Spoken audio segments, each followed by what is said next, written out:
Hi everyone. My name is Albert. I'm 17 and I'm a genderqueer trans person. I use he, him, they, them pronouns if anyone's interested. And I was asked today to talk about mental health and all of that stuff. So I kind of thought about a lot what exactly should I talk about, because there's a lot of topics that should be discussed, but I chose like the most basic one, which is basically how the mental health journey starts in teenagers and kids, and overall how we are treated by professionals and by society. So let's start with the simple one. You feel depressed and you're a teenager. A lot of us have been there, and usually when you're underage, you're a kid, the first people you really reach out to are your parents, and usually parents don't really take their kids seriously because they don't really want to accept that there can be something wrong with their child, and they're just telling you that, oh, it's just hormones, it's just whatever, it's no big deal, you'll get over it, you're just feeling angsty, you know? And that obviously sucks, and for a lot of people that's like where their mental health journey ends, because if the closest people to you are not taking you seriously, why should you? Like, everything's fine, and a lot of people just stop there, but some don't. So the next place where you can reach out, it's school, right? You spend a lot of time here, and they also usually have like counselors in school, so you're like, yeah, cool, I'm gonna go there. And how do I say it in the best way possible, but counselors, they really don't quite help. They can listen to your problems, but honestly, like, the main thing you'll probably hear from a school counselor as a teenager is that, again, it's just hormones, and you know, your main goal is to like do well in school, so like, hey, just don't feel depressed, right?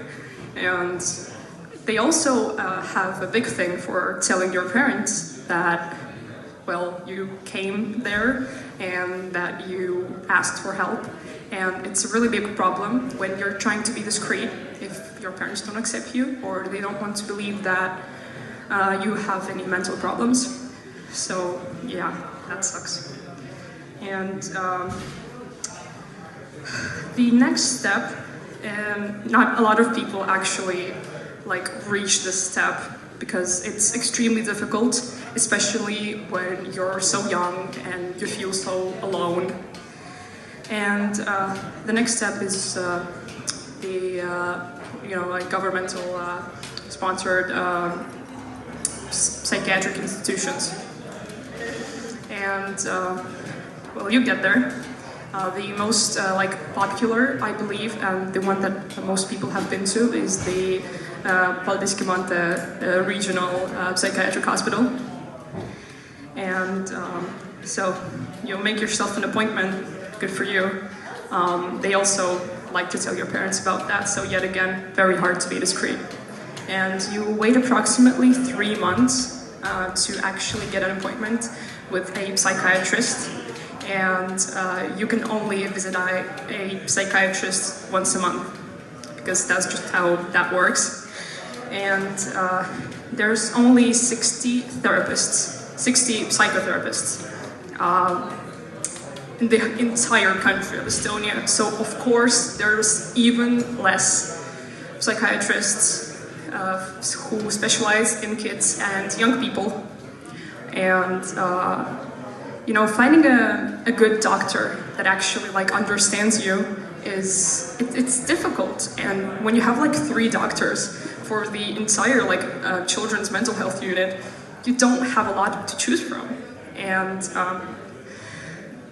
that's just another problem, that there are literally like 3 people in the most popular hospital in Tallinn for kids. And There's, only 3 people, as I've said. It's not a fact that they will understand you. And that's exactly what happened to me. First of all, I'm gonna do like a controversial thing right now. I'm like gonna name drop the doctors. Wow. I went to the first time, and also potentially triggering subjects like self-harm. I'm just warning you. I asked her like, hey, what can I do if me or my friend is suffering struggling with self-harm, and especially cutting. And she basically told me that she was very angry and she was very aggressive about it. She told that if people want to cut so bad, like they should bleed to death, you know? So that's a great thing to tell fucking anyone, especially to a child when you're a mental health professional. Not very professional in my opinion, but I digress. So I immediately changed psychiatrist after that, and the second woman was even worse. Her name is... And I went... I was her patient up until last month, and first of all, she didn't want to give me the medication that I needed. She did not take my concerns seriously at all. So she prescribed me the wrong medication, even though I was asking for a specific medication for my specific problem. And in the end, she gave me the wrong medication. It only made everything worse. And I had to lie to her that my family doctor suggested the right medication that I wanted. So only then she gave it to me. And of course I got better after that. And the second thing was I was suspecting that I had complex PTSD. And she shouted and screamed at me because she didn't think that I had a traumatic enough event in my life to have PTSD. So that was fun.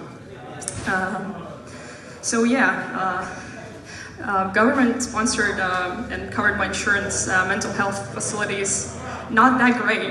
And the next step that you can take in your mental health journey, if parents don't help, if school counselors don't help, if governmental psychiatric institutions don't help, you can go to a private doctor, to a private therapist or psychiatrist. And of course, there's a lot more private psychotherapists because they get much more money from that. And obviously, the money is a big problem because the therapist sessions or the psychiatrist sessions cost from 30 euros an hour to 100 euros an hour maybe. And that's a lot of money. Not all people have that money, like most people don't have that money. And especially if you need therapy, you don't only need a psychiatrist to see once a month and spend 100 euros on that. You need to go in to a therapist every week, and you essentially spend 100 euros every week, and that's pretty much impossible. Especially, yet again, if you're trying to be discreet from your parents who maybe do not accept you. That's extremely difficult, and that's why not a lot of people actually go to private hospitals, because it's so goddamn expensive. And I'm sorry. The whole journey of seeking help and getting help, if you even get help, it takes literal years. It can take a year, it can take 2, 3, 5. It's such a long process, and it's so mentally draining, and you're already feeling like shit. So like, what do? You have no money, you have no support system. So at some point, for a lot of people, there comes the breaking point, and you feel that you need help right now and right there, and you're left just feeling suicidal. And we all know that suicide hotlines exist. And you call the suicide helpline, and what do they tell you? They tell you that, hey, go read a book, Like, try to calm down, drink some water. Like, do you really have nothing to feel happy about in your life? Do you really have like nothing to look forward to? Like, just calm down. And that is extremely fucking damaging to you as a young person. And it can break you completely. People who work in suicide helplines are not professionals. It's just people who like give some half-assed advice, and that is extremely dangerous. I don't think I need to say why, because it's a fucking life-threatening situation and someone just telling you to cheer up. So I talked a lot about like problems and like the struggles, but like what should we do? If you're complaining, you should like come up with a solution, right? I guess. So here's the solution, and the solution essentially is, of course, there's a lot of problems and we can't solve everything by ourselves, but there are some vital steps that we need to take in order for things to get better for teens who are struggling with mental health. And the first thing, which is very important, that mental health should be talked about in schools, because we don't learn shit about mental health in school. And it's very important because, first of all, people start talking about it, then obviously the kids that are learning about it, it's less stigmatized for them. The teachers who are teaching this program are obviously as well open-minded, at least I hope so. And the parents, some of the parents might change their minds as well, because like, well, if my kid is studying this at school, this must be useful, I should take this seriously. So that's one key step that we should take.